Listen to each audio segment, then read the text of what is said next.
Assalamualaikum warahmatullahi wabarakatuh. Waalaikumsalam warahmatullahi wabarakatuh. Oke, puji syukur kehadirat Allah Subhanahu wa taala. Berkat rahmat dan taufik Allah sehingga kita masuk di pertemuan terakhir bab 3. Jadi ini adalah pertemuan terakhir bab 3. Di pertemuan terakhir bab 3 ini saya akan menjelaskan masih tentang struktur teks anekdot, ya, masih tentang struktur teks anekdot sama dengan pertemuan yang lalu dengan unsur kebahasaan teks anekdot. Nah, saya kira sudah menuliskan teks anekdotnya di buku latihan. Erlangga, Alamin, bisa dengar suara saya Erlangga, Alamin? Alamin bisa dengar suara saya?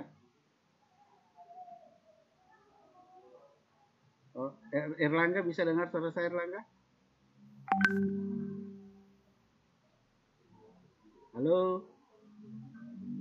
Erlangga bisa dengar suara saya?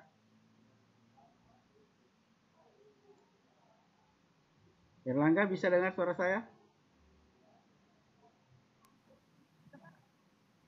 Erlangga bisa dengar suara saya? Bisa. Oke. Nah, sekarang kita masuk materi.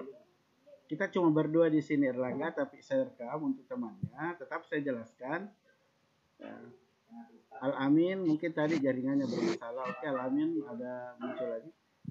Al-Amin bisa dengar suara saya? Bisa Pak, bisa. Oke. Nah, sekarang materi kita hari ini bisa dilihat di layarnya masing-masing. Saya share dulu. Nah, ini materinya menciptakan kembali teks anekdot dengan memperhatikan struktur.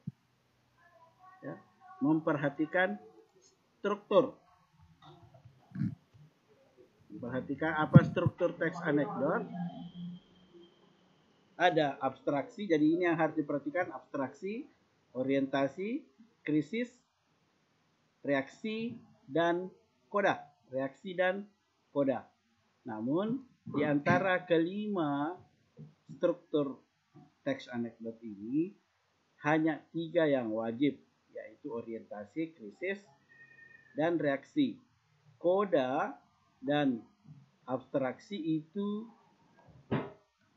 opsional, artinya bisa ada, bisa juga tidak ada. Oke, kita lanjut ke buku. Oke, Al-Amin bisa dibacakan kegiatan 1. Menceritakan kembali isi anekdot dengan pola penyajian yang berbeda. Setelah memahami batasan anekdot betul-betul gak Pak? Nah, apa-apa, baca dulu satu paragraf. Iya Pak. Ya. Setelah memahami batasan anekdot, isi struktur dan ciri kebahasannya, kamu akan belajar menulis anekdot. Untuk dapat menulis anekdot, terlebih dahulu belajarlah menuliskan kembali teks anekdot yang kamu dengar atau kamu baca. Salah satu cara menulis teks anekdot adalah dengan menulis ulang teks anekdot yang kita dengar atau baca dengan pola penyajian yang berbeda. Tentu saya juga menggunakan gaya penceritaan yang berbeda, namun penulisan ulang ini tetap harus memperhatikan kebahasan dan strukturnya. Oke. Berikut ini adalah teks. Oke, terima kasih Al-Amin. Nah, ya Pak. Oke, meskipun dalam keadaan batuk, ya tetap lancar membacakan.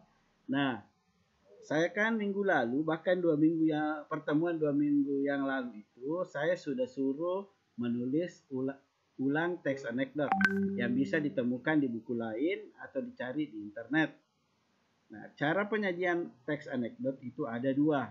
Ada yang disampaikan dengan dialog, ada juga yang disampaikan dengan wacana narasi. Atau dari wacana diubah menjadi dialog, atau sebaliknya dari dialog diubah menjadi wacana narasi. Ini contohnya. Pertemuan, ya. Dari pertemuan pertama sampai eh, pertemuan ke-25 untuk dosen yang juga menjadi pejabat itu materinya selalu disampaikan dalam bentuk percakapan.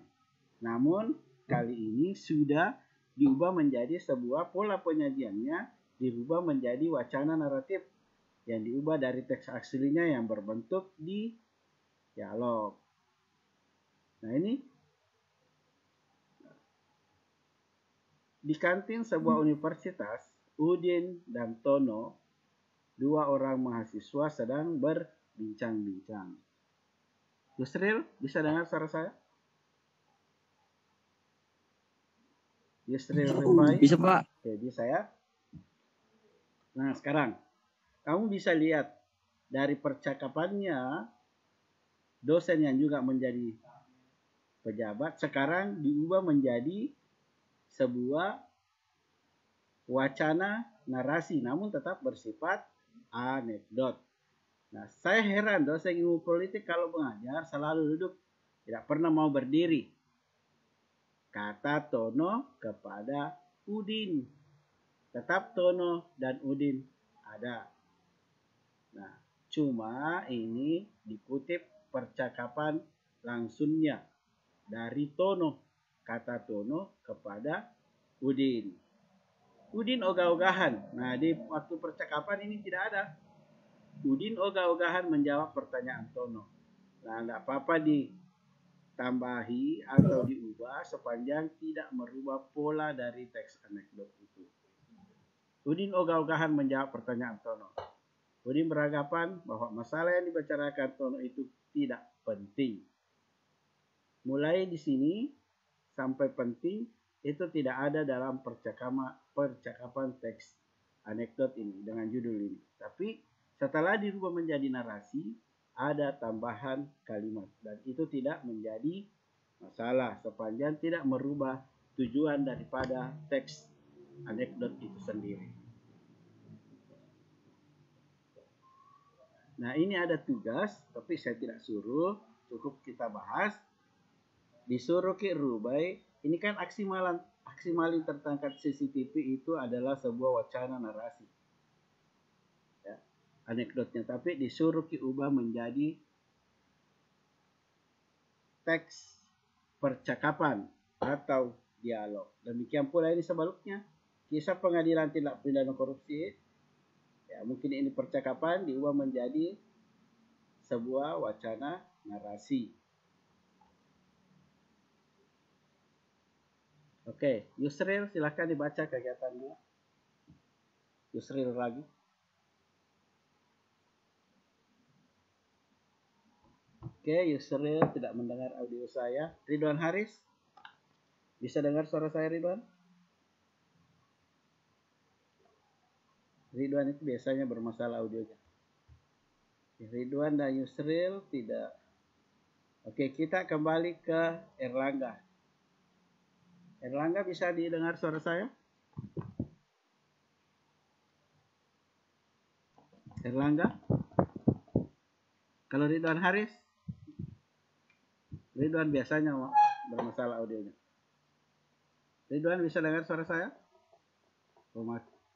Oh bisa ya, cuma kamu yang tidak bisa mendengar. Saya tidak bisa dengar suaramu. Oke. Erlangga Al-Amin.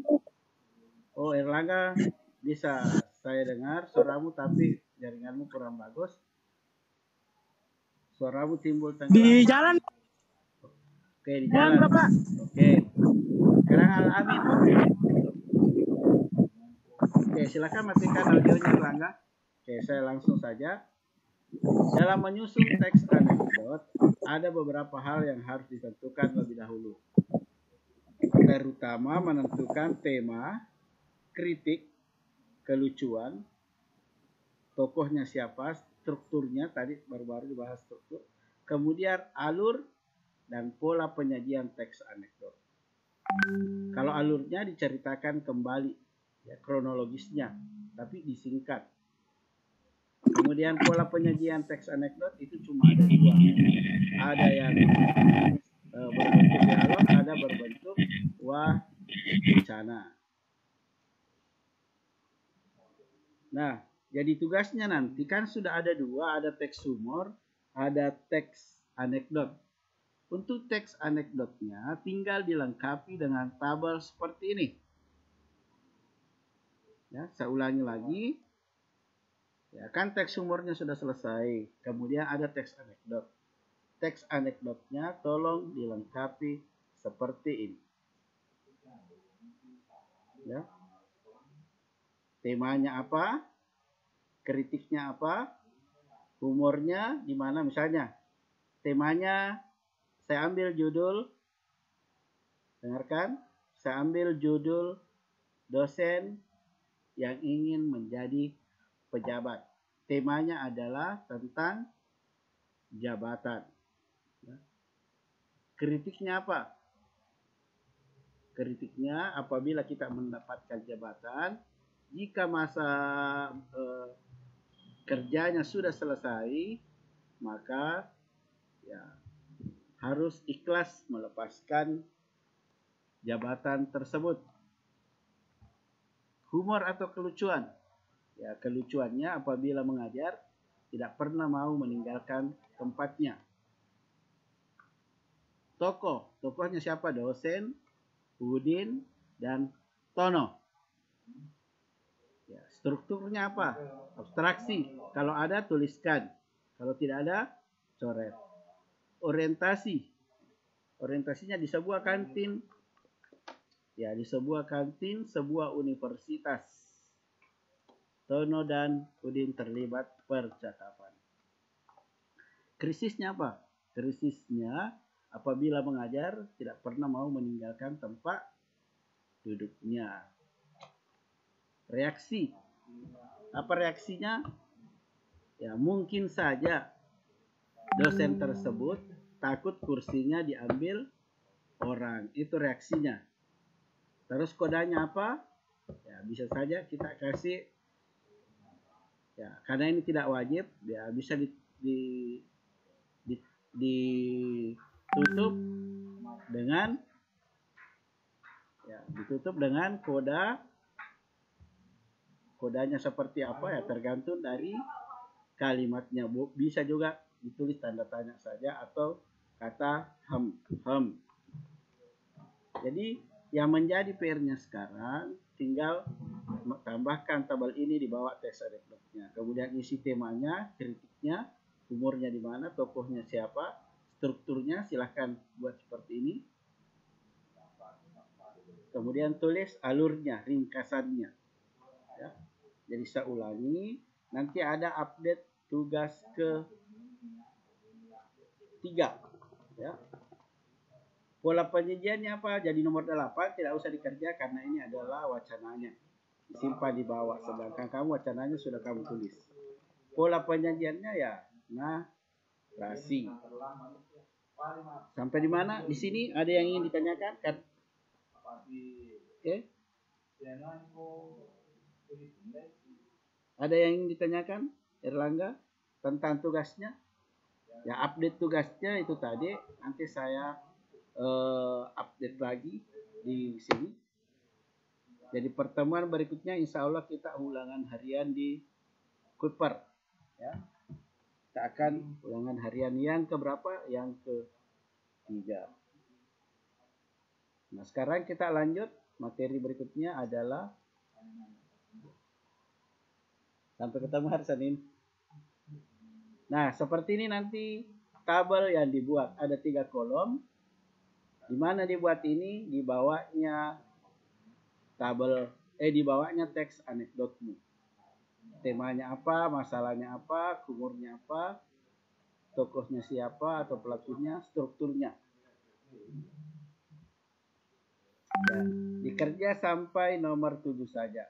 Untuk nomor 7 itu apakah dalam bentuk wacana atau di dialog. Oke, ada yang ingin ditanyakan di sesi pertama ini? Karena insya Allah pertemuan berikutnya kita ulangan harian. Apa? Ada yang mau bertanya? Saya, Pak. Ya, silahkan. Bisa kan nanti cari di Google itu tugasnya, Pak? Ya betul, bisa ambil di Google. Ya, bisa ambil di Google ya tugasnya. Oke, silakan. Pertanyaannya? Siapa tadi yang bertanya? Alamin ya? Iya, Pak. Oh, jadi itu Alamin bisa, memang tugasnya saya suruh ambil di internet atau di buku lain. Oke, ada lagi yang mau bertanya?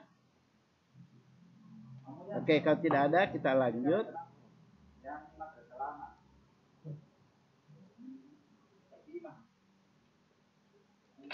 Fatima kalau dokter matematika. Iya, baru-baru. Oke, sekarang kita masuk ke materi berikutnya. Jadi tadi tugasnya itu ya, ini saja tambahannya. Setelah itu selesai. Oke. Nah, sekarang perhatikan Ridwan dan Sancarat. Nah, sekarang perhatikan. Jadi ini ringkasan materi kita yang ingin saya bahas ini. Jadi materi kita sudah habis, ya. Materi kita sudah habis. Ya. Ridwan, tolong jangan dicoret-coret layarnya. Yang ingin saya bahas kembali adalah ciri kebahasaan teks anekdot. Ya, ciri kebahasaannya. Silahkan diperhatikan.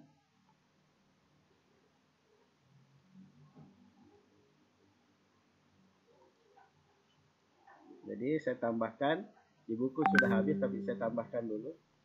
Nah, perhatikan unsur kebahasaan teks anekdot. Yang pertama ada dari partisipan, contohnya Pak Camat. Kalau tadi itu Pak dosen, Tono dan Udin. Dari anekdot tadi yang kita bahas. Kemudian ada latar atau setting. Kalau latarnya tadi itu adalah di kantin sebuah universitas. Kalau ini pada suatu malam, ya, ini latar waktu, ini latar suasana. Kemudian alur, ya, alur ya diceritakan secara singkat tanpa mengubah tujuan utama dari anekdot itu. Oke, kita lihat di sini. Ini tadi ya, ini di sini. Alur sini, jadi ceritakan kembali. Kemudian majas ironi atau sindiran, sindirannya di sini yang dikritik.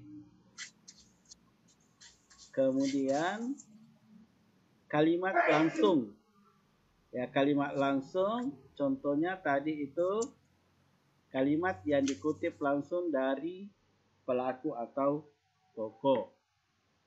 Kemudian kalimat retoris yaitu kalimat pertanyaan yang tidak butuh jawaban. Ini contohnya, mencuri itu melanggar hukum, bukan?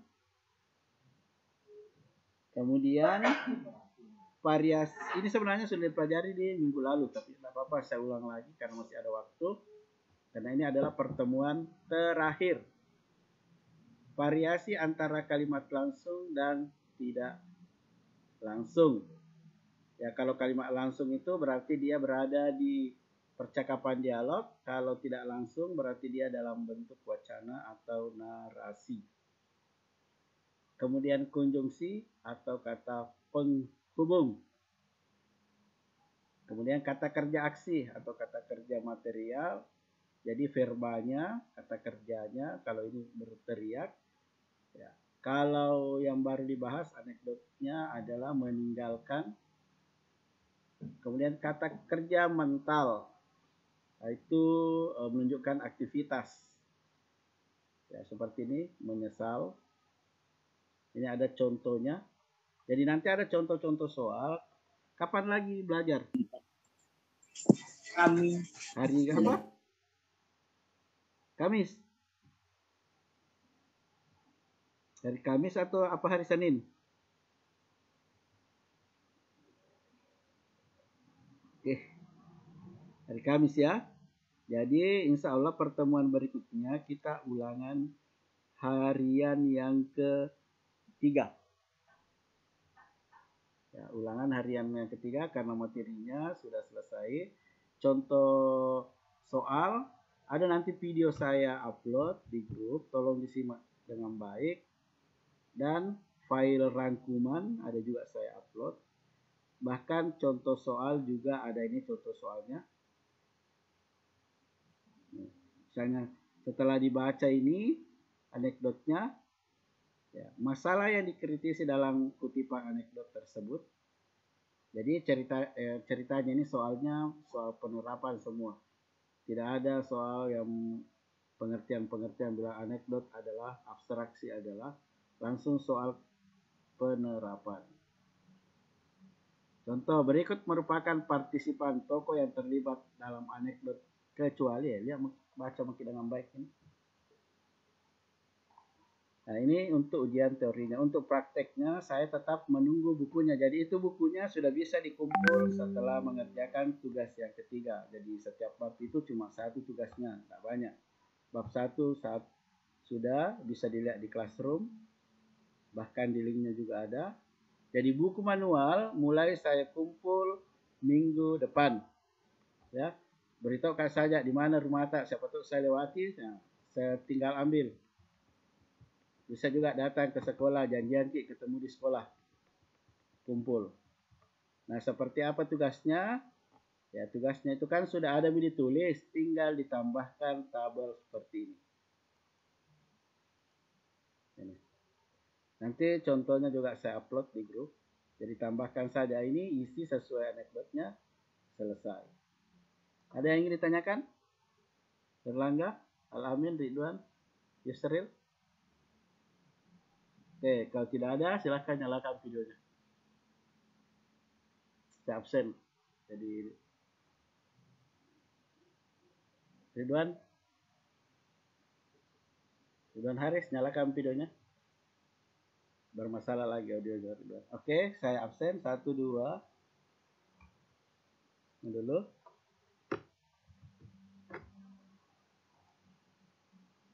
Bentar ya. Oke, 1, 2, 3.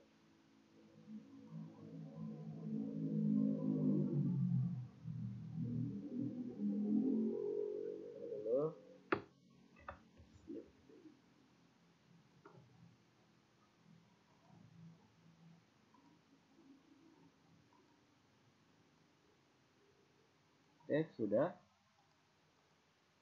Oke.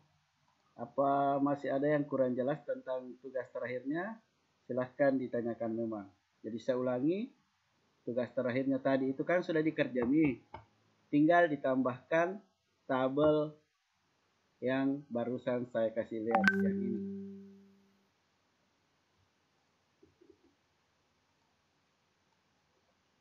Ini tabelnya. Nanti tetap saya follow up di grup ini. Jadi tolong bantu temannya yang tidak hadir di sini, atau nanti rekamannya tetap saya upload di YouTube. Nah, jadi pertemuan berikut kita ulangan harian yang ketiga. Jadi setelah ulangan harian ketiga, materi kita tinggal satu bab. Setelah itu, ya, biasanya ada ulangan semester. Jadi untuk nilai prakteknya yang di buku latihan, untuk nilai teorinya yang di Cooper, ulangan harian 1, 2, dan 3 sampai 4. Oke. Oke, sudah? Tidak ada lagi pertanyaan? Oke, kalau tidak ada, saya ucapkan alhamdulillahirrabbilalamin. Untuk pertemuan terakhir bab 3 kita sudah selesai. Terima kasih yang sudah hadir. Nanti tetap kita lanjutkan di grup WhatsApp. Assalamualaikum warahmatullahi wabarakatuh. Waalaikumsalam warahmatullahi wabarakatuh.